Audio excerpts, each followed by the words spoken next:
또 하시죠. 경력이 많으면 아주 자연스러워요. 자연스럽게 125페이지. 요즘에는 기부가 참 다양하더라. 인터넷에 보니까 김장 기부가 있대. 같이 와가지고 김장김치 치대는 거야.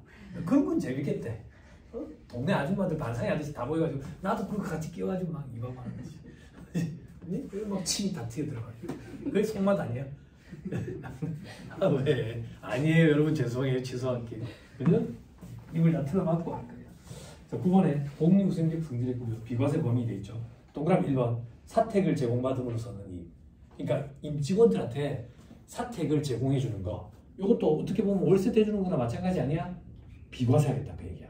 근데 출자 임원한테는 비과세하지 않고 근로소득을 과세하는데, 여러분들 아마 조직 생활 하시는데 출자 임원은 거의 없을 거예요. 출자 임원은 어떤 거냐면 주주이면서 임원인 사람들, 등기사 이런 사람들, 등기사 사람들, 이런 사람들이 뭐 사택을 뭐 회사에서 제공해 줄까? 제공 안 하겠지. 그리고 사택과 관련돼 가지고 어제 말씀드린 기숙사 조금 주의해야지. 기숙사 어제 얘기하다가 끝났구나. 그것만 얘기하고, 어제 특수관계에 대한 업무관 가지금 얘기했죠. 그죠? 중소기업 직원에 대해서 주택구입자금, 임차자금 대여한 거는 특수관계에 대한 업무관 가지금 아니랬죠. 그죠? 그리고 기숙사 얘기는 안 했네. 사택과 관련돼 가지고 얘기를 들으시면 돼요. 회사가 아파트 임대차 계약을 맺어가지고 직원들 사택으로 쓰도록 해줬다고. 그럼 회사가 전세 계약을 맺었대. 그럼 전세금을 직원한테 대준 거나 마찬가지지 않아? 빌려준 거나 마찬가지지.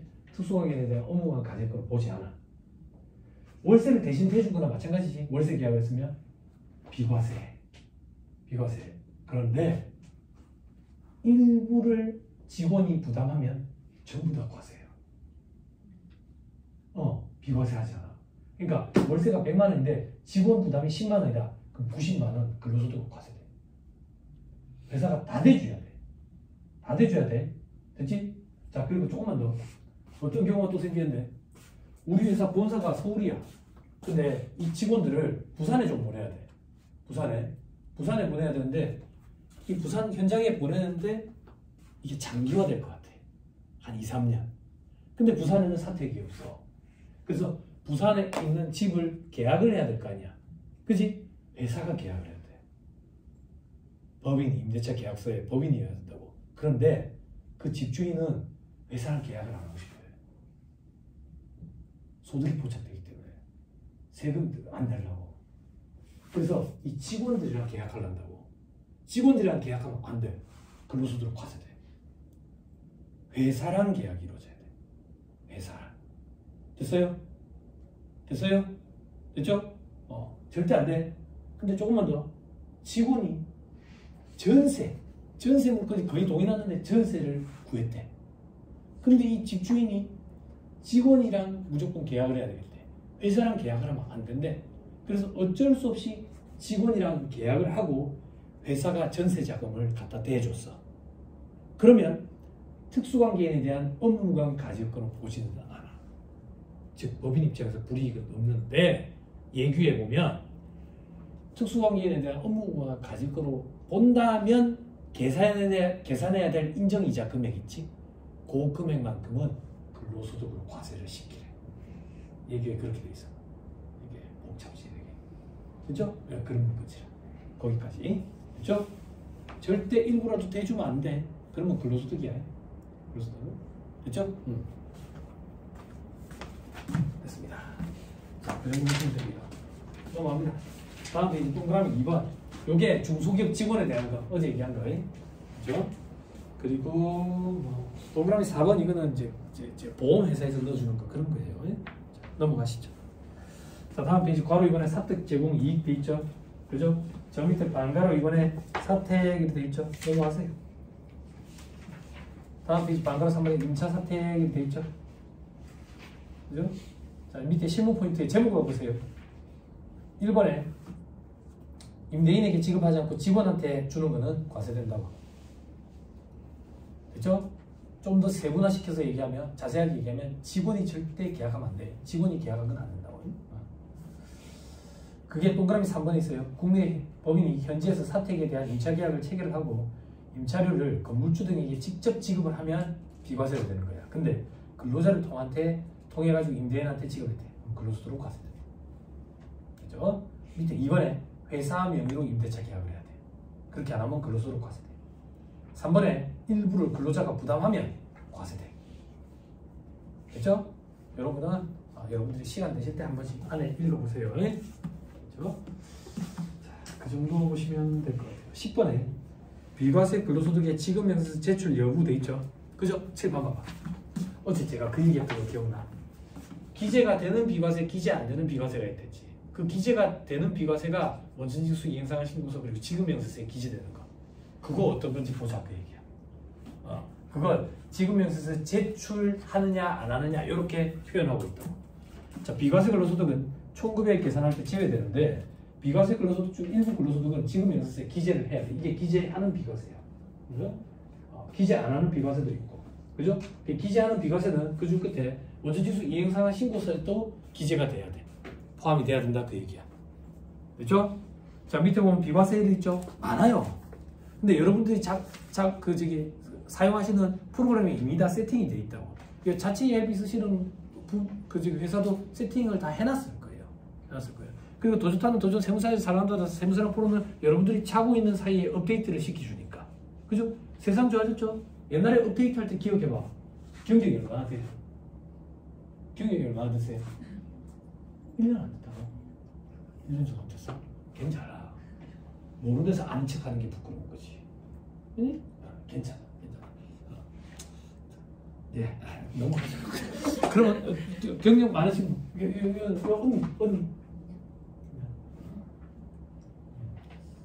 언니 없네.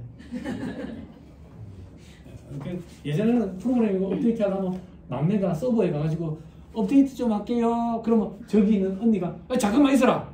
요거 작업하던 거 마무리하고 끄면 이제 업데이트 해라. 그러면 서버에서 업데이트 하고 막 이래 하고 그랬는데 요즘에는 그런 것도 상관없어.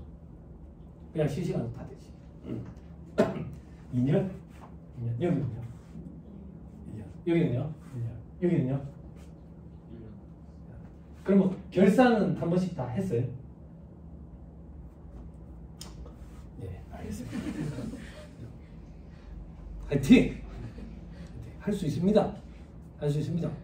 그러면 강의하는 내용이 조금 어렵게 느껴지시겠네. 그지? 제가 어제 말씀드렸죠. 다 못 갖고 가.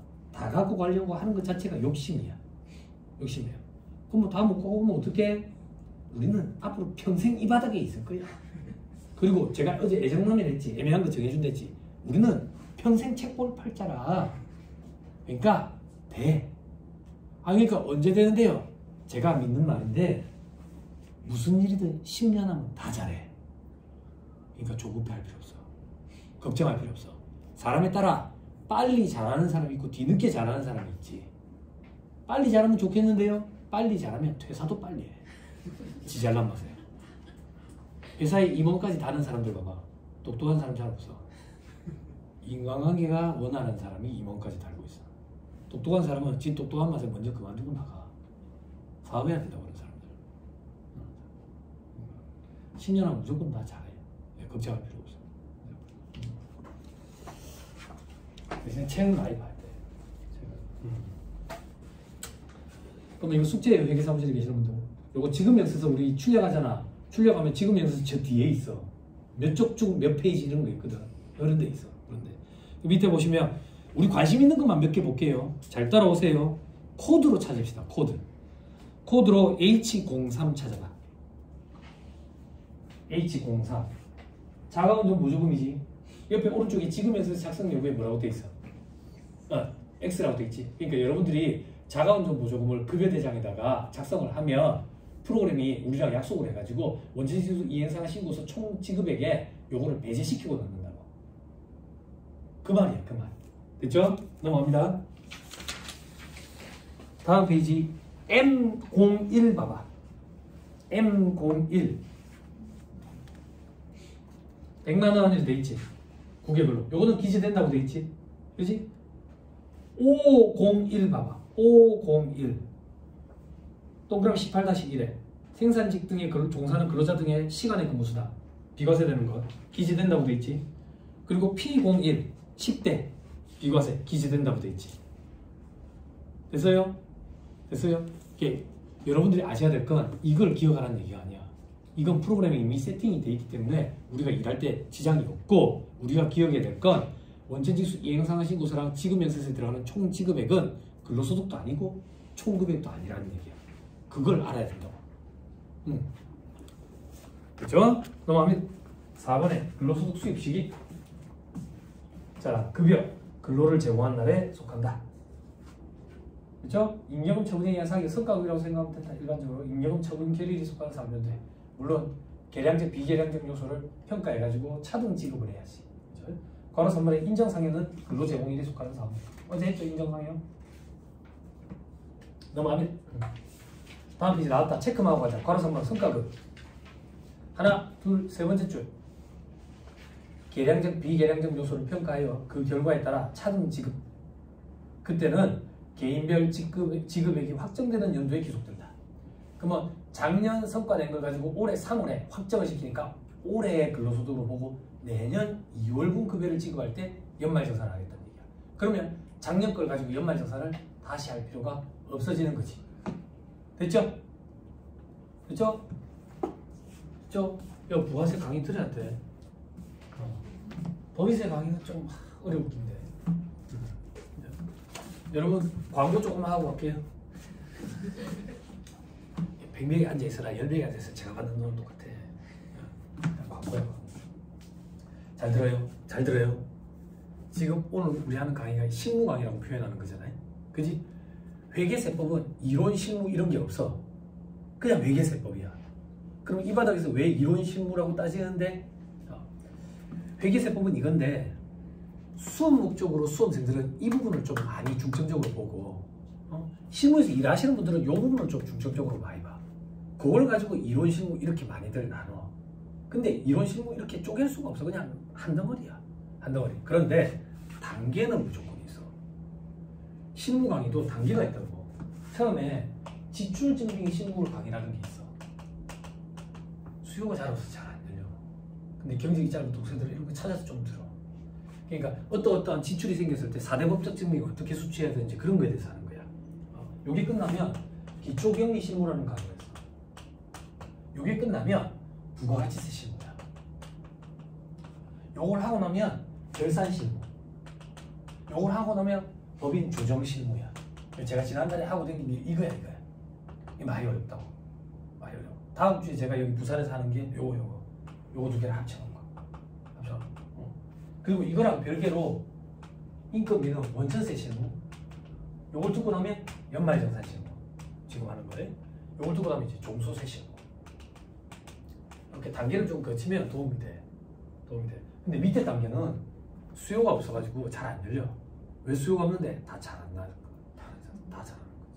다 잘하는 거지. 요번에 제가 다다음 주에 여기 크리스마스 다음날 부산에서 부가세 강의 있는데 부산에 2년 만에 열려요. 왜? 부산은 다 부가세는 다 쳐. 진짜 잘하는지 내가 안 볼 거야. 진짜. 네? 다른 지방에서만 했어. 경리 짧은 분들 이거 찾아보 인터넷에 좀 찾아보고 하면 이런 강의들이 있어요. 비싸요. 비싸. 40~50만 원씩 할 거예요. 그러니까 회사에 좀 배달하고 해야 돼요. 업무와 관련된 교육이니까. 그리고 업무 시간에도 좀 들을 수 있도록 해주라고 하세요. 업무와 관련된 교육이니까. 잘 들었죠? 사무실에서 들으면 돼요. 자, 밑에 괄호사건의 사이닝 보너스. 동그라미 1번의 세 번째 줄. 근로기간 동안 안분. 어제 얘기했죠? 만약에 계약기간이 5년이다 그러면 5년에 걸쳐서 안분. 다음 페이지 괄호 6번 연차 수당 있죠? 그죠? 한 번만 읽을게요. 동그라미 1번.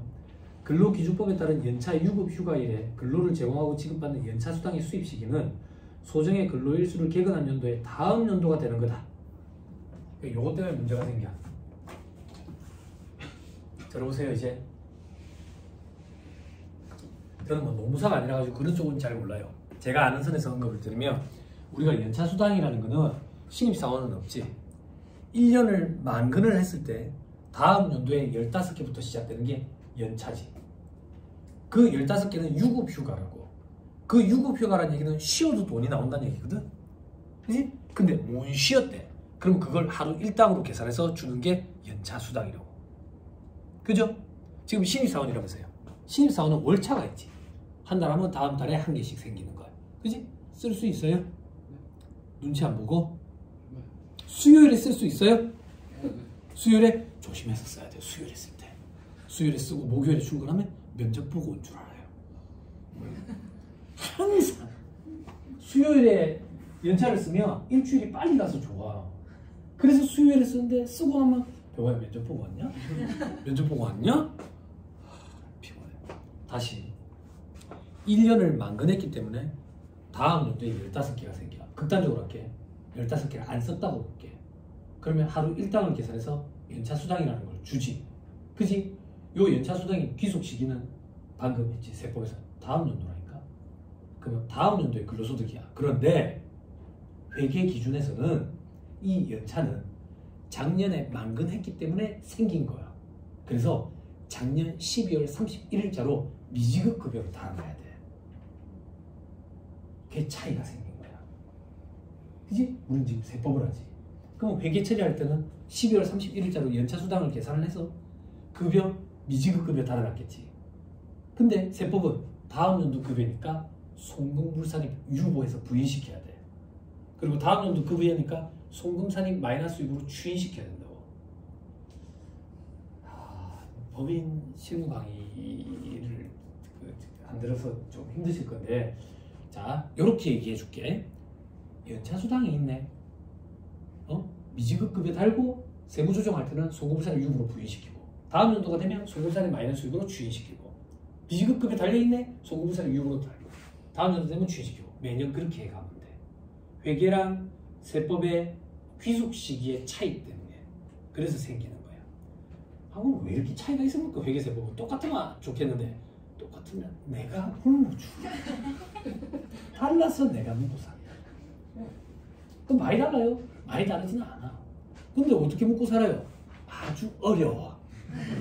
우리나라 세법이 전 세계적으로 복잡하고 어렵기로 유명하다고. 응? 어떤 법이든 복잡할수록 피해갈 수 있는 방법이 많아져. 재정학이라는 학문에서 그런 걸 공부해. 그래서 도움이 많아. 응? 소유권 왜 안 간 고치는 것밖에 안 되고. 그럼 어떻게 세법이 그렇게 어려운데 그런 걸 피해갈 수 있는 방법을 가늠하는 사람들은 똑똑한 사람들이 있지. 그런 사람들은 어디 있는데요? 에어랜드에 있어. 에어랜드 수학문과 에어랜드 숲을 속 이렇게 팍 탁 들어가면 어무지에 있어. 어무지. 어무지에 있어. 사법고시 출신 중에 이제 검판사 달고 위원장하고 그다음 어무지. 이게 이런 거 하고 있는 거예요. 지저분하게. 그래서 우리나라 상법이랑 세법이 복잡해요. 상법을 강의하는 강사들도 강의할 때 항상 욕을 엄청 많이 해요. 엄청. 인제대에서 세법이랑 상법 강의하거든. 강의할 때 욕 많이 해요. 연차수당 그렇게 하셔야 돼요. 무슨 말인지 아셨죠? 그죠? 그게 감사받아요. 그럼 미지급금에 무조건 달죠. 네. 감사 안 받는 데는 뭐 그런 일은 없는데, 만약에 달려있으면 그냥 무조건 신나게 부인시키면 돼요. 다음 연도에 자동 추인시키고 12월 31일자로 또 달려있는 게 있으면 또 부인시키면 되고. 그죠?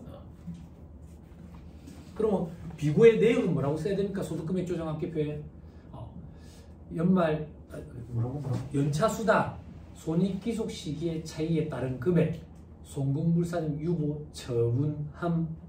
다음 연도가 되면 정기 연차수당 송금산입 마이너스 유보 추인함 이래가지고 유보 감소로 클릭을 해야지 자본과 전입금 조정에서 을표에 감소에 가서 달라붙는다고. 그거는 세법이 아니라 저기 프로그램과 우리의 약속. 프로그램 우리 귀찮은 걸 대신해 주는데 그 약속을 지켜야 대신해 줘. 약속을 안 지키면 더 번거롭게 만들어 나를. 그런 건 프로그램 사는 거. 그죠? 좀 힘들죠? 기다리면 다 돼. 걱정 안 해도 돼. 처음에는 성금 그물로 큰 물고기만 잡는다고 생각하면 돼. 처음부터 촘촘한 그물로 다 잡는다? 그런 일은 발생할 수가 없어. 존재할 수가 없다. 그게 욕심이라니까. 그러면 이 바닥에서 포기하고 나가게 돼요. 그러니까 시간을 갖고 기다려야 돼. 책을 보면서 노력하면서 그러다 보면 어느 순간 막 수북해진다. 여기 회계사무실 직원분들 하는 거 제가 조금만 소개해드릴까? 사무실에 가면 법인 결산 조정 신고책 이런 거 있거든. 2700페이지짜리 이런 거 있다고. 사무실마다 한 권 정도씩 있다고. 그걸 자기 책상에 딱 갖다 놔놓는다고. 그래서 이 언니랑 동생이랑 싸우거든. 서로 지 책상에 갖다 놓으려고. 그래 갖다 놔놓고 언니야 오늘부터 우리 공부하자. 하루에 100페이지씩 공부하자. 아침에 자 시작. 이렇게 공부한 사람 없어. 세무사도 그래 공부 안 해. 물론 나는 그 책으로 강의를 하니까 매년 보지. 응? 그럼 어떻게 하는데 현업에서 일을 할 때 다양한 케이스에 직면하면 그걸 제가 이 세무사 업계에서 젊은 편이거든요. 이쪽이 되게 좀 고지식한 면이 뭐 없지 않아 있어요. 근데 젊은 세무사인데도 불구하고 저는 아직도 페이퍼가 익숙해요. 회의자료를 많이 만들어서 그런지 몰라도 화면으로 보는 것보다 페이퍼가 익숙하다고. 그래서 책에 찾아보는 거야. 내 케이스를 다양한 케이스에 직면했을 때 찾아서 줄쳐놓고 포스트잇 플래그 하나 사선으로 다 붙여놓는 거지. 포스트잇 플래그 알죠? 그럼 한 1년 지나면 이게 한 200~300개 쌓여있어. 그 마음의 평화가 와. 정말이야. 와, 내 경험치 이만큼 쌓였네. 그렇게 해가는 거야. 이걸 오늘부터 우리 공부해보자. 1페이지부터 100페이지까지 1페이지부터 100페이지까지가 수학으로 따지면 집합이야. 우리 집합은 다 잘하잖아. 자꾸 반복해서. 그치? 명제 파트로 가는 순간 포기하지. 근데 우리 수능 아직 많이 남았는데 포기하면 안 되지. 또 집합을 공부하지. 그치? 명제 파트 가면 포기하지. 또 집합을 공부하지. 집합은 다 잘하지. 그래 된다고. 그렇게 하는 사람 없어요. 강사 말고. 그러니까 그렇게 하셔가지고 수북히 쌓이면 마음의 평화가 와요. 그리고 일을 할 때 예전에 이런 케이스를 한번 본 적이 있는 것 같은데 거기서 딱 찾는 거지. 그러면 더 명확해진다고. 내가 갖고 있는 지식이. 네? 거기에다가 시간이 되면 그 책에 있는 그 조문 번호를 보고 국세법령정보시스템에 들어가서 찾아도 한번 보는 거지.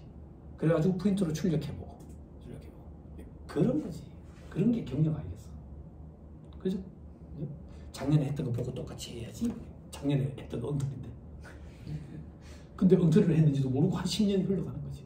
그래가지고 저한테 강의 듣고 어이구 큰일 났네. 10년치가 다 엉터리네. 그럼 그때부터 이제 잠이 안 온다고.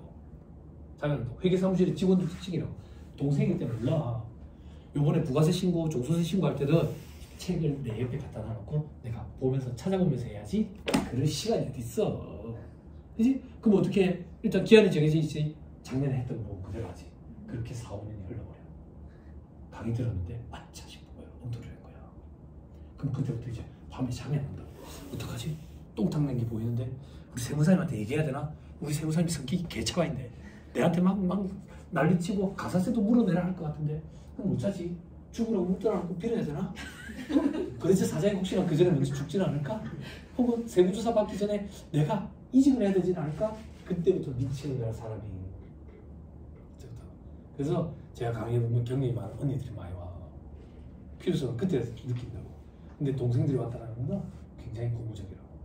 잘 생각하신 거라고. 책을 많이 보세요. 제가 어떻게 다 알겠어요? 제가 경험 다 해봤겠어요? 간접 경험은 책만 한 게 없어요. 책. 그렇죠? 자, 연차 수당은 그렇게 하시면 돼요. 넘어가면 자, 소득공제 및 과세 표준을 봅시다.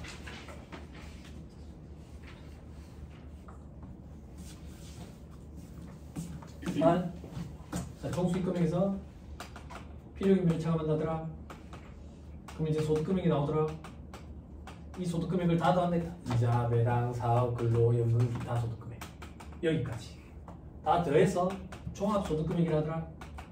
종합소득금액. 여기서 우리는 소득공제라는 걸 차감한다.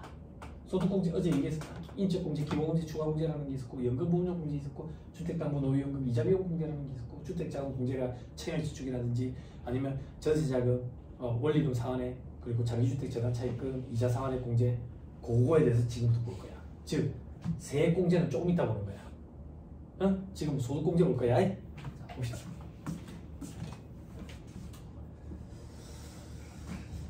자, 134페이지에 제일 밑에 달락 한번 보세요. 정부는 과세 형평을 위해서 고소득자에게 유리한 소득공제 방식을 세액공제 방식으로 전환하기 위해서 2014년에 많은 부분을 개정했어요. 혹시 이때 직장생활 하고 계셨던 분 계세요?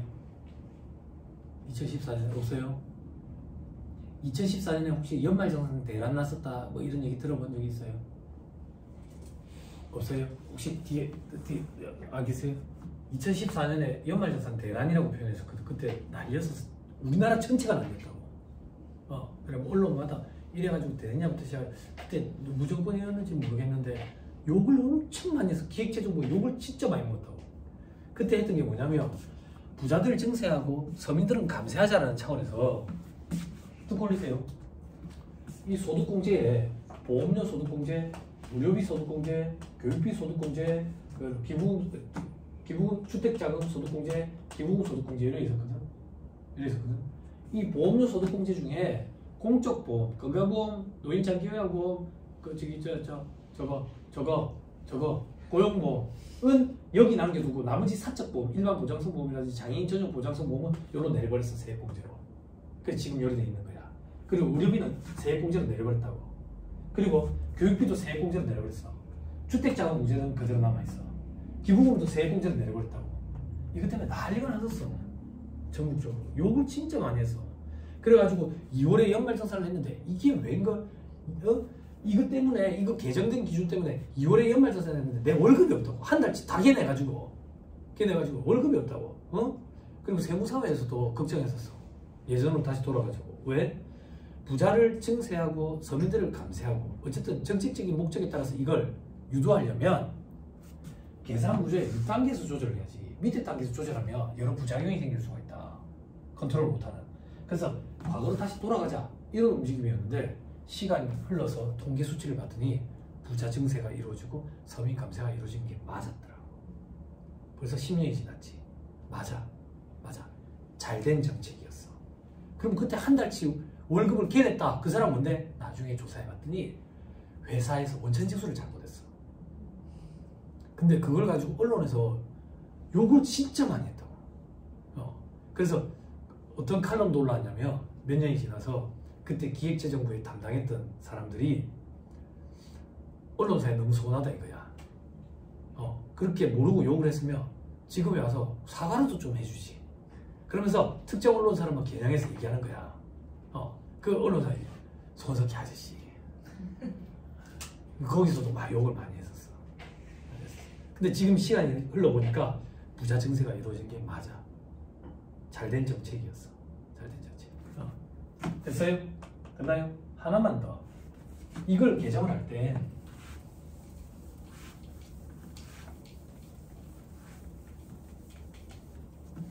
우리 근로소득 총수익 금액은 총900이라고 부르잖아. 여기서 이제 우리 근로소득 공제를 법에 따라서 일괄적으로 공제하지. 그럼 근로소득 금액이 나오잖아. 그지?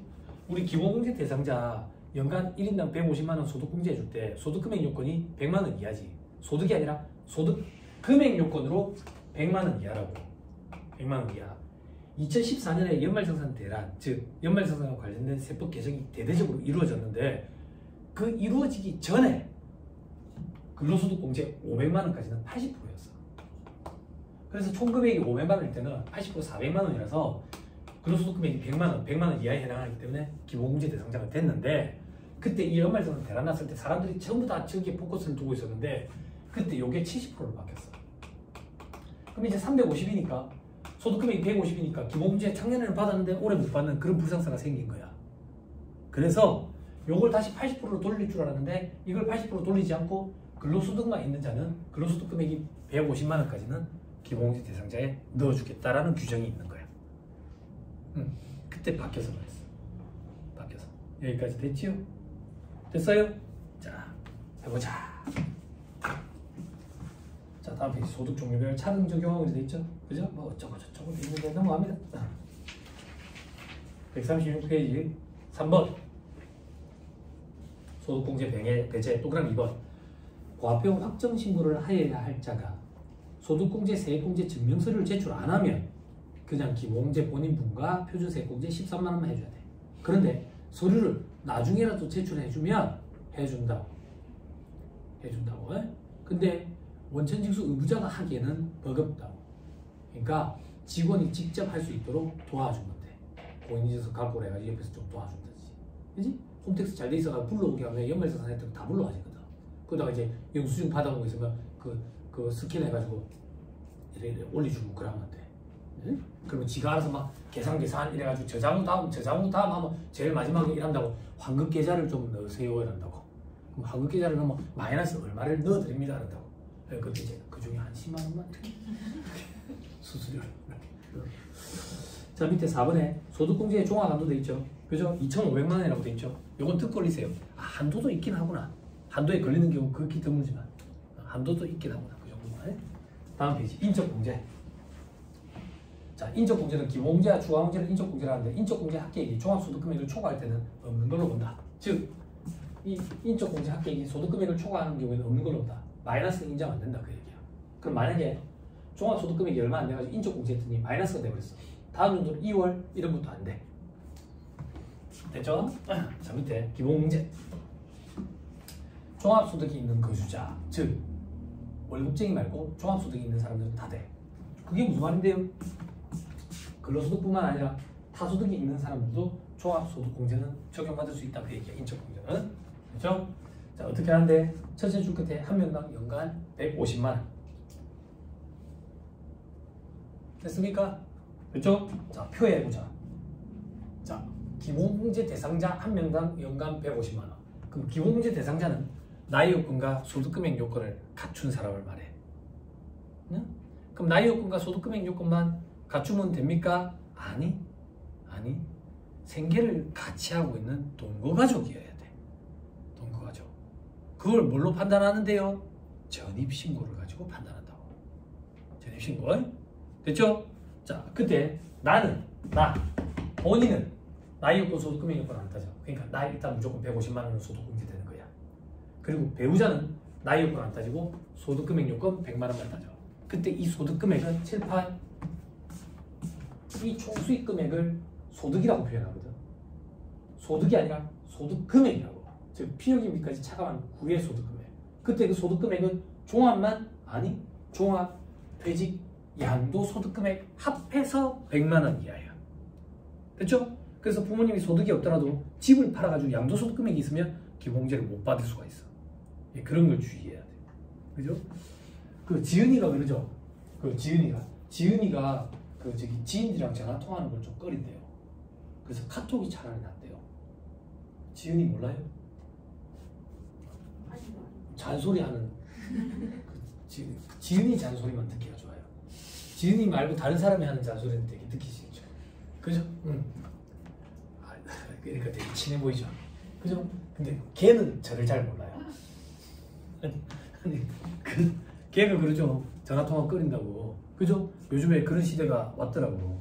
그죠? 그래서 연말정산 담당자가 전화통화를 혹시 꺼려가지고 직원한테 작년에 보니까 이 직원의 부모님이 소득이 없던데 귀농하셨던데 올해도 똑같겠지 라고 판단해서 소득공제, 인적공제를 넣었다가 이렇게 문제가 터지는 경우가 있는 거예요. 부모님이 땅이나 집을 팔아가지고 양도소득금액이 있어서 기본공제 대상자가 아닌데. 그죠? 근데 올해부터는 그걸 홈택스에서 좀 걸러준다니까 그럴 일이 좀 줄어들었죠. 그죠? 그럼 회계사무실은 어찌 합니까?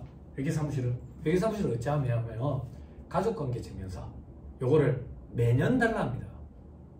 매년. 그럼 사업주들은 그러거든요. 작년이랑 변경사항 없습니다.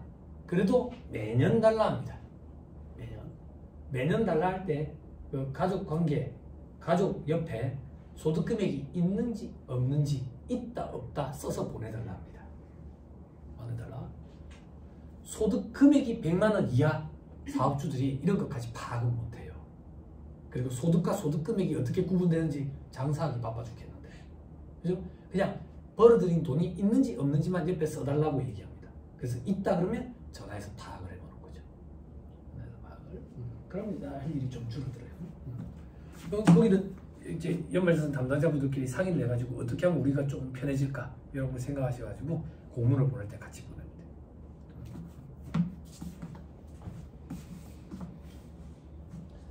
네, 그게 제일 편해요. 이런 실무 교육을 연말정산 담당자가 듣고 가가지고 현업에 돌아가서 각 팀마다 대리나 과장급 있을 거 아니에요. 회의를 거쳐가지고 이걸 전달하는 거예요. 아, 전달이 힘들더라. 그러면 야, 내년부터는 너희도 같이 가자. 너 연말정산 담당은 아니지만 그래 하면 이제 편해지죠. 그죠? 대기업체의 예산 작업이 그렇게 이루어져요. 내년도 예산 어떻게 짤 건데 방향을 어떻게 설정할 건데 회장님이 방향을 설정을 해주는데 그때 각 주력 계열사별로 기획팀에서 올라가요. 기획팀에서 올라가가지고 그 사람들이 그 교육을 듣고 실무진 회의를 해요. 그래서 회사의 경영 방침 내년도 혹은 중장기 경영 방침에 대해서 습득을 하고 돌아와가지고 회의를 거쳐가지고 이렇게 하죠. 그래서 예산 방향, 그룹의 예산 방향은 이렇다. 우리도 그거에 따라가야 된다. 이래가지고 하죠. 그렇게 전파하는 형태로. 그러면 일이 조금 줄어들어요. 자, 그리고 자 밑에 부양가족. 직계 존속은 내 위로야. 내 위로. 내 위로. 60세 이상이면서 소득금액 100만 원 이하. N대 요건이야. 그때 60세 이상은 어제 얘기했어요. 하루라도 해당 사항이 있으면 된다. 그리고 직계 비속 내 밑으로 가요. 내 밑으로. 됐죠? 입양하는 경우도 요즘에 뭐 좀 있으니까, 그죠? 이것도 좀 생각하시면 괜찮을 것 같아요. 그지? 그러니까 100만 원 이하. 그러니까 제가 드리고 싶은 얘기는 1964년 12월 31일 이전 출생 이런 걸 어떻게 암기할 거냐고. 내년 되면 또 그러면 또 암기할 거예요. 하루라도 해당 사항이 있으면 해준다. 이렇게. 됐죠? 형제 자매도 해줍니다. 형제 자매. 그리고 수권자 위탁하도 뭐 이런 뭐 얘기하지 맙시다. 그리고 이제 세상이 달라졌죠. 그죠? 남녀 평등한 시대예요. 그죠? 배우자의 부모님도 해줍니다. 장인 장모도 해줘요. 그리고 처남 처제도 해줍니다. 형제 자매도 되니까. 됐죠? 됐죠? 그리고 얼마만큼 폭이 넓어졌는데 계모, 계부, 의부자식 다 됩니다. 다 돼요. 자, 예를 들어 볼게요. 우리 아버지가 세장가를 가셨다고요? 세장가를 가셨어요. 그러면 이제 내가 계모가 있는 거죠. 계모, 내가 먹여 살려. 그러면 내가 기공제 받을 수 있습니다. 근데 이 계모가 자식을 데리고 왔네? 그럼 내 입장에서 형제 자매가 되는 거죠. 그죠? 내가 먹여 살려. 나의 요건을 충족하면 내가 기공제 받을 수 있어요. 그 와중에 아버지가 돌아가시게 됐어. 근데 내가 계모를 모시고 있대. 됩니다. 다 됩니다. 됐죠? 자, 하나만 더.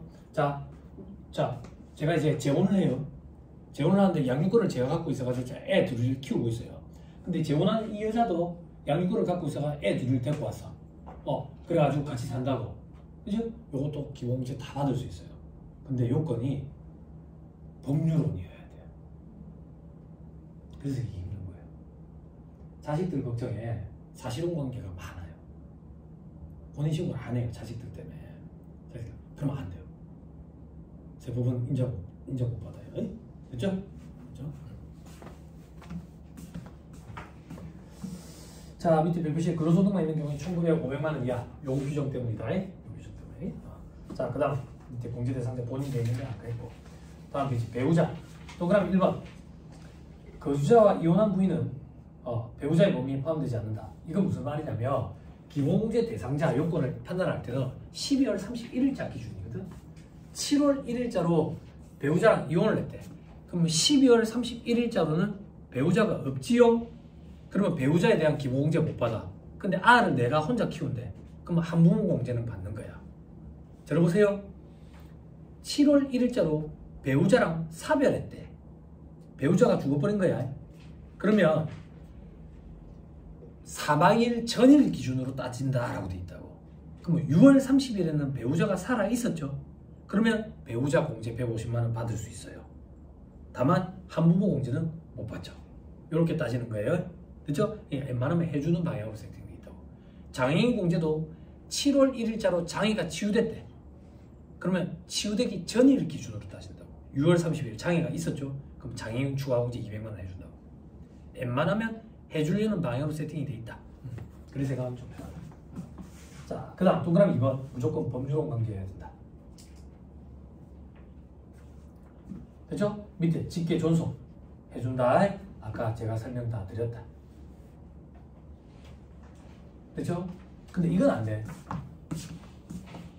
며느리 사위는 안 돼. 며느리 사위는 안 돼. 근데 다 그렇진 않지만 내 자식이 만약에 장애가 좀 있어. 그래서 며느리랑 사위를 봤는데 며느리랑 사위도 장애가 좀 있대. 근데 소득이 없어가 내가 먹이 살려. 그때는 돼. 장애인인 경우에는.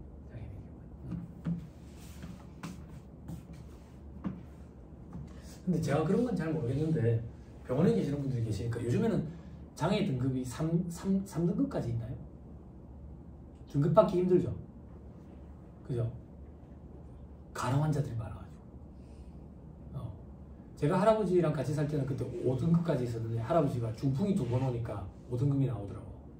그러면 어떤 국가적인 어떤 혜택이 있냐면 국민연금관리공단에서 이렇게 해가지고 국민연금에서 해가지고 집에 와가지고 이제 도와줘. 뭐라 그러는 그거를 집에 와 도와주는 거. 가사도우미 형태로.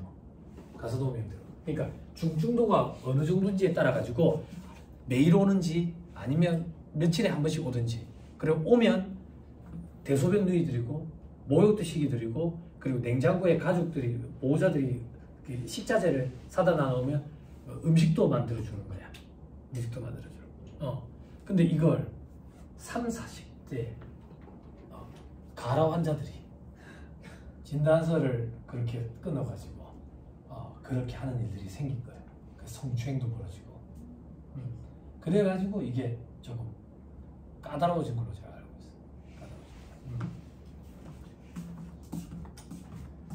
방문 목욕 서비스를 가지고 요즘엔 차 안에 목욕탕이 달려있는 차가 있는가 보대. 그래가지고 방문 목욕 이런 거 괜찮죠. 전 할머니가 중풍으로 16년을 앉아 계시나. 그래서 목욕을 제가 시켰는데 사람 중풍이 와가지고 이제 축 처지면 무게가 상당합니다. 저희 할아버지가 키가 190 정도 됐거든요. 주먹이 이만했어요.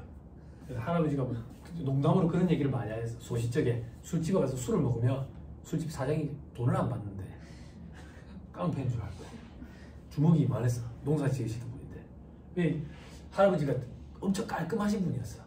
손자랑 사는데 나이 들면 몸에서 냄새 난다 할까봐 꼭 제가 쓰다가 남은 스킨이 있으면 스킨을 막 뿌려놔. 냄새 날까봐. 같이 사니까. 근데 목욕탕을 안 갈라 하시는 거야. 목욕 좀 갑시다. 집에서 목욕하면 감기 걸렸는데 피부병 걸린 것들 다 오는데 탕 안에 같이 앉아있으면 지저분하지. 그런 분이었어. 옛날 사람. 근데 겨우 설득을 했지. 어떻게 새벽 5시에 가면 아무도 없다. 그 깨끗한 물에 우리만 먼저 들어갈 수 있다. 그래서 설득해서 모욕을 땡기기 시작했어. 모욕 좋으셨는가 봐. 근데 덩치가 있잖아. 제가 할아버지 떼맥기다가 기절을 한 번 했어.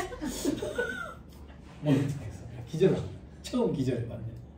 할아버지 모욕시킬 때 나가서 한 2번 쉬고 오거든. 안 되겠더라고. 할아버지 나가서 물 한 잔 먹고 올게요. 나갔다 와라 그래가지고 정수기 앞에 딱 섰는데요. 다리가 턱 풀리대. 넘어지면 안 되니까 정수기를 안았는데 팔도 풀리더라. 그대로 눈을 떴는데 아저씨들이 이 젊은 애가 왜 이러는 거지? 상상해봐. 헐떡 벗은 사람이 정수기 옆에 들어놓아가지고 그랬던 기억이. 그러고 나서 회사 생활했는데 금화시 하나는 그때 그 어디지? 꽃동네? 거기랑 연계가 돼 있어가지고 봉사활동을 가. 봉사활동 너무 좋았지. 승무원들이랑 같이 가. 봉사활동 꼭 가야 돼. 꼭 가야 돼. 그 승무원들이랑 같이 가서 뭐 하는데요? 가면 뭐해. 승무원들이랑 가위바위보 해가지고 이긴 사람은 이긴 사람은 안에서 할아버지 할머니들 모욕시키고 진 사람은 밖에 나가서 진지구축해. 비닐봉다리에다가 흙 담아가지고 물난리 날 것 대비해가지고 뚝 쌓는다고. 다들 삽질하기 싫어가지고 안에 있고 싶어 하는데 나는 나가서 삽질하지. 목욕을 시기 받거든. 목욕시키는 게 삽질보다 더 힘들어. 사람 미치기 힘들어. 그런 봉사활동도 좀 해봤는데 아무튼 그 기억이 나. 요즘에는 차가 막 오게 되니까 좋아졌지. 자, 그 다음 안가로 4번에 직계비속도 아까 언급드렸어요. 자, 다음 페이지. 제일 위에 동그라미 4번 한번 보세요. 이거 들어온 지 얼마 안 됐어요. 거주자가 혼인 외의자로 입적된 직계비속. 혼외자 이식 있지. 이것도 기본공제 대상자에 들어간다 그 얘기야. 됐죠? 됐죠? 그죠? 뭐 우리나라에서는 아직 조금 생소하죠. 그죠? 크리스티아노 호나울두를 보세요. 호나울두. 그죠? 자, 밑에 동그라미 5번에 자, 요거는 어떤 거냐면 요거예요. 자, 부부가 이혼을 했어요. 부부가 이혼을 했는데 자식을 엄마 따라가기로 했어요. 아직 어려가지고. 근데 돈은 아버지가 벌어서 보내줘야 그때 아버지가 기본공제를 받을 수 있다. 그 얘기예요. 그렇죠? 근데 그런 거 물어보시는 분들도 계세요. 뭘 물어보냐면 이제 이혼을 했어요. 이혼을 해서 자식을 키우고 있어.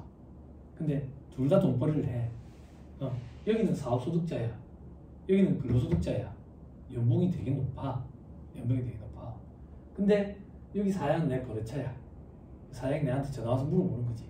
세무사님, 그 자식 기본공제 누가 받는 게 훨씬 더 세금 그 혜택이 커요. 여기 받는 게 혜택이 크지. 근데 미워서 안 해주고 있어. 안 해줘. 본인이 받고. 그런 경우도 제법 많이 봤어. 자, 그 다음 형제자매, 수급권자, 위탁아동 넘어가면 나이 요건, 그죠? 이런 거 암기하는 게 아니라 하루라도 해당되는 날 있으면 된다. 자, 밑에 괄호 3번 동거 생계를 같이 해야 돼. 그게 전입신고가 같이 돼 있어야 된다고. 됐어요? 첫째 줄 주민등록표의 동거가족으로서 그 다음 줄에 현실적으로 생계를 같이 하는 사람이에요. 됐나요? 여기서 문제가 좀 생겨요. 예외 직계비속 동거요건을 적용 안 한다. 따라서 배우자 직계비속 입양자는 동거를 하고 있지 않더라도 내가 먹여 살리고 있으면 기본공제 대상자가 된다고. 즉 와이프랑 애를 해외에 유학을 보냈다고. 내가 돈을 붙여줘. 그럼 내가 기본공제를 받을 수 있다. 그 얘기야. 자, 조금 더 동그라미 2번 직계 존속이 형편에 따라서 별거하고 있는 경우에도 생계를 같이 하는 가족을 본대요. 자, 이건 어떤 얘기냐면 내가 우리 부모님이 이제 연로해지셔가지고 동거 봉양을 하고 싶은데 요즘에는 부모 세대가 자식이랑 같이 안 살고 싶어요. 불편해서. 그럼 자식들 입장에서 동거 봉양은 아니더라도 내 근처에라도 사셨으면 좋겠어. 그래서 근처에 살고 계시니까 전입신고가 같이 안 돼 있지. 동거는 아니네. 그렇지만 내가 봉양하고 있다고. 이것도 기본공제를 받을 수가 있어. 됐어요? 됐어요? 그럼 뭐가 문제인데? 만약에 예를 들게 우리 부모님이 사회생활 은퇴하셔가지고 농촌으로 귀농을 하셨다고. 귀농을 하셨다고. 그래서 작물을 재배하는데 소득이 많지는 않지만 소득이 조금 있긴 있어. 근데 부모님이 늦둥이 동생을 본 거야. 형제 자매들 20세 이하라서 내 동생이 맞아. 근데 그거 내가 돈 붙여준 걸로 먹고 살아. 부모님이 소득이 조금 있긴 하지만 그 부모님 소득으로 얘 못 먹고 산다고. 학교 못 보내고. 내가 실질적으로 부양하는 거나 마찬가지잖아. 그지? 그런데 내가 공제받으려면 입증하기가 어려워요. 입증하기가. 그럴 때는 그냥 부모님이 공제받는 게 나아요. 됐어요? 됐죠? 이런 게 실무적인 거예요. 이런 걸 좀 얘기를 해줘야 돼. 됐죠? 이걸 입증할 방법이 묘연해요. 그리고 하나만 더 얘기할게요. 부모님이 소득이 있다 했지. 근데 그 소득 맨날 때도 안 해. 그걸로 못 먹고 살아. 그럼 부모님은 어떻게 생활하시는데? 내가 보내주는 용돈으로 생활하신다고. 내가 보내주는 용돈 매달 보낸대. 많든 적든 상관없어. 그게 내가 봉양한다라는 객관적인 증명이 될 수가 없대. 내가 공제 못 받아. 본인들이 기본공제를 받아야 돼. 됐어요? 됐죠? 됐어요? 그것도 꼭 좀 전달을 해주세요.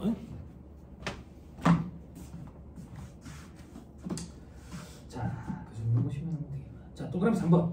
거주자 또는 동거가족이 취약이나 질병의 요양, 근무상, 사업상 형편 등으로 일시 퇴거했을 때도 생계를 같이 하는 가족으로 본다. 근데 일시 퇴거했다라는 자료를 받아야 돼. 뭐 취약 통지서라든지 이런 거. 학교 중에 저희 동네에 있는 학교 가면 특수 목적고가 하나 있던데 보니까 거기는 이제 애들이 주말에만 집에 오는 거더라고. 왜 그런 경우? 자, 그 정도 보시면 안 되겠나. 자, 밑에 반가로 3번에 있는 얘기가 제가 말로 설명드렸던 얘기고요. 다음 이제 반가로 4번.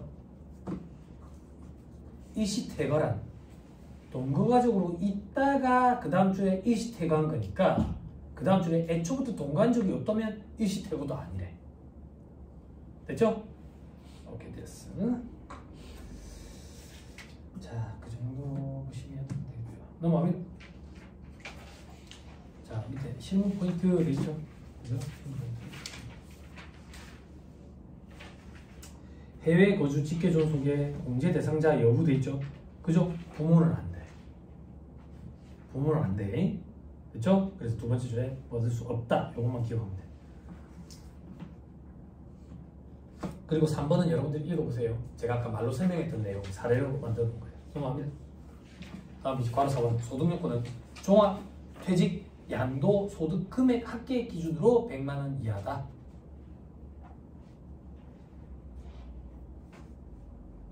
됐나요? 됐어요? 양도소득 금액은 양도가액에서 필요경비 차감하거든. 이걸 차감하면 양도차 손익 나와. 그렇죠? 이 필요경비에 취득가액이 있고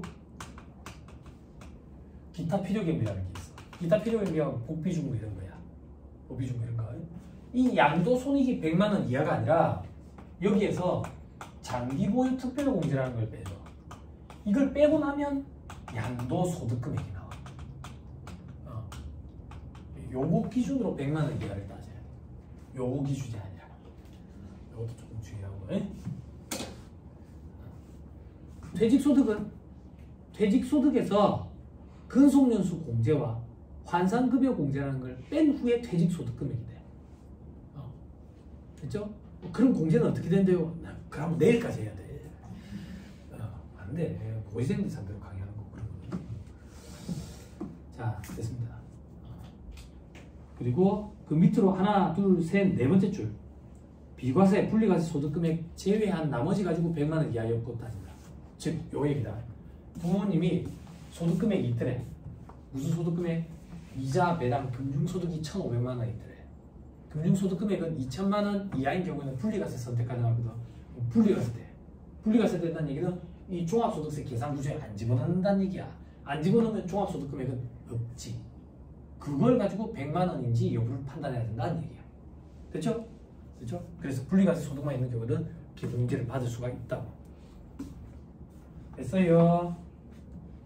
또 넘어갑니다. 이런 것도 있던데 저도 몰랐는데 여러분 143페이지에 3번에 동그라미 1번 호적으로 확인은 안 되는데 생모르가 있고 그 생모를 실질적으로 부양하고 있대. 그러면 직계존속임이 확인이 되고 부양하고 있으면 확인이 되면 공제 대상으로 봐주겠대. 근데 이 확인시키는 절차가 쉽지 않겠지. 네? 이런 경우도 있나 봐. 그렇죠? 이혼한 처와 재혼한 어머니, 이혼한 처는 부양가족에 안 들어가. 재혼한 어머니는 부양가족에 들어가. 그렇죠? 근데 어머니가 재혼을 했는데 그러면 새아빠가 생긴 거잖아. 새아빠가 소득이 있대. 그러면 새아빠가 공제를 받아. 새아빠가. 우선순위가 배우자한테 있어. 우선순위가. 됐죠? 넘어가. 7번 한번 봐봐. 이런 경우도 안 있겠나. 병원에서 오신 분들이 계시니까. 출생신고 전에 사망한 자녀. 출생신고 전에. 다행이었는데 출산을 했는데 애가 사망을 한 거야. 몸이 안 좋다든지 이래가지고. 그래서 출생신고를 아직 못했대. 언제까지 해야 돼요? 병원에 계시니까. 그 며칠 내에 해야 되더라. 병원에서 그때 가르쳐주는데 좀 오래된 기억이 나. 그 병원에서 원무과에서 계산할 때 가르쳐주더라고. 언제까지 출생신고 해야 됩니다 이렇게. 그거 안 하면 그 벌금인가 과태료인 거 있잖아. 모르세요. 괜찮습니다. 나중에 낳을 때 알면 되죠. 알을 낳았는데도 기억을 못하고 있는 제가 문제죠.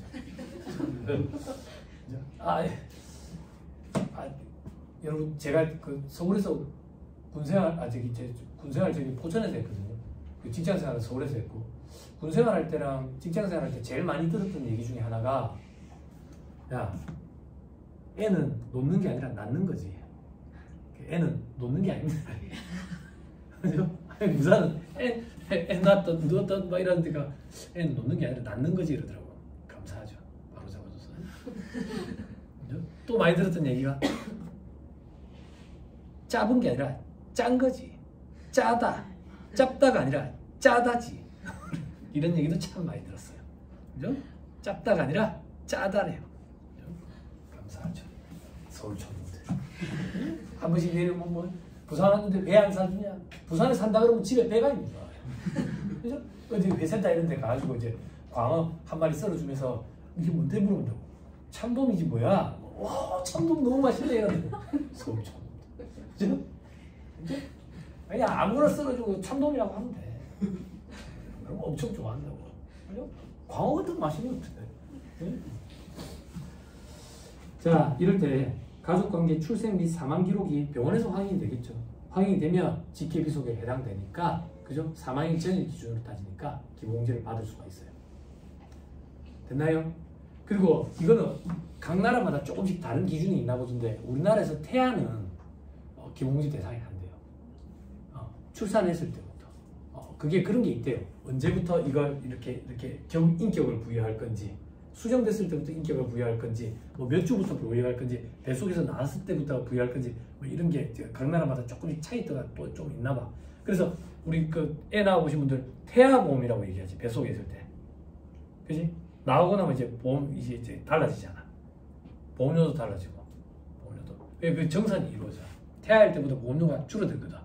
한 4년 만에 정산을 받았더니 돈이 목돈이더라고. 그죠? 부끄럽더라고. 4년 동안 태아로 들어가 있었다. 그치?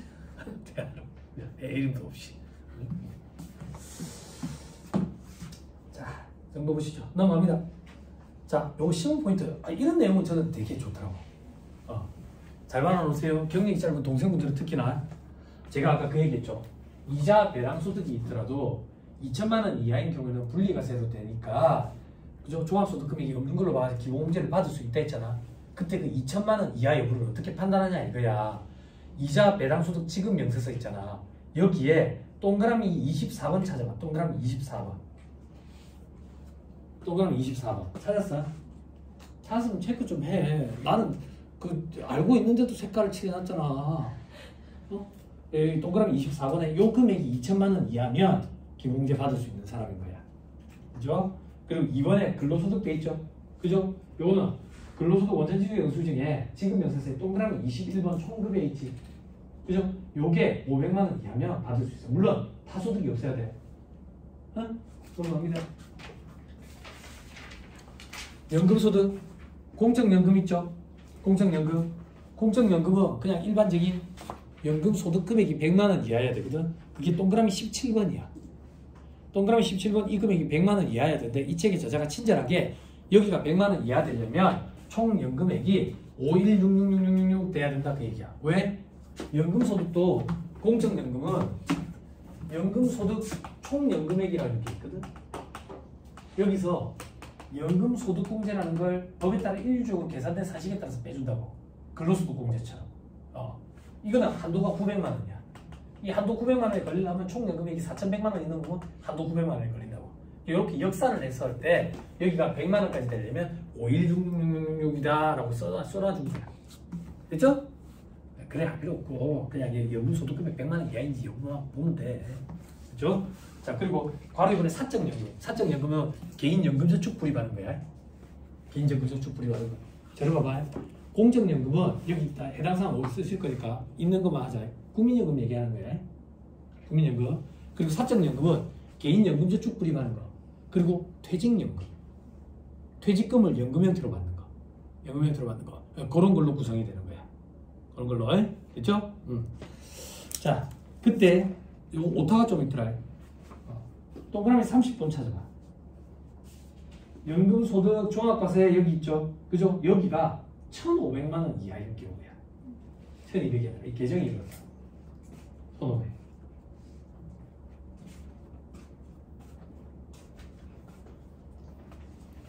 됐어요? 그럼 조금만 더 유의. 이게 1,500이 넘으면요. 1,500이 넘으면 종합과세 했었는데 법이 개정을 이렇게 해서 1,500이 넘더라도 사업 납세자가 분리과세 선택이 가능하도록 돼 있어. 그래서 제 생각에는 복잡하니까 그렇다고 회계사무소 찾아가지고 세금 계산하고 수수료도 부담스러우니까 아마 대부분은 분리과세를 선택하지 않을까라는 생각이. 이것도 좀 기억하고 계시고 넘어갑니다. 퇴직소득. 퇴직소득 원천징수 영수증상 동그라미 17번 차. 여기가 100만 원 이하면 돼. 됐죠? 자, 그리고 기타소득. 기타소득은 기타 소득 금액이 300만 원 이하인 경우에 분리과세 선택 가능하거든요. 그죠? 그럼 기타 소득 금액이 저 밑에 동그라미 23번에 보면 소득 금액. 그죠? 여기가 300만 원 이하. 근데 이거는 조금 주의해야 되는 게 300만 원 이하면 분리과세 선택 가능해. 선택 가능하다고. 그럼 어떻게 선택하는데? 기타 소득 금액이 있는데 분리과세를 선택을 하면 20%로 세금을 내야 될 거 아니야. 원천징수 되니까. 근데 만약에 이 사람이 소득이 적어서 6% 구간 혹은 15% 구간에 있으면 종합과세를 선택할 거야. 예, 그거를 꼭 확인을 해야 돼. 종합과세 선택하게 되면 소득금액 100만 원 이하 요건을 충족을 못 하니까 이 사람은 기본공제를 못 받아. 못 받아. 예? 그런 게 또 있고. 예? 자, 다음 사업소득. 사업소득자는 뭐 그런데 여기 있는 거는 뭐냐면 저기 연말정산 대상이 되는 사업소득, 보험 모집인 방문 판매원 이런 사람들, 그죠? 이런 사람들 소득금액 동그라미 23번 소득금액이 100만 원 이하인 경우도 있죠. 그죠? 22번 아니야? 동그라미 22번. 그죠? 그리고 밑에 양도소득 금액이 100만 원 이하여야 된다. 그죠? 저기 동그라미 4번에 있네.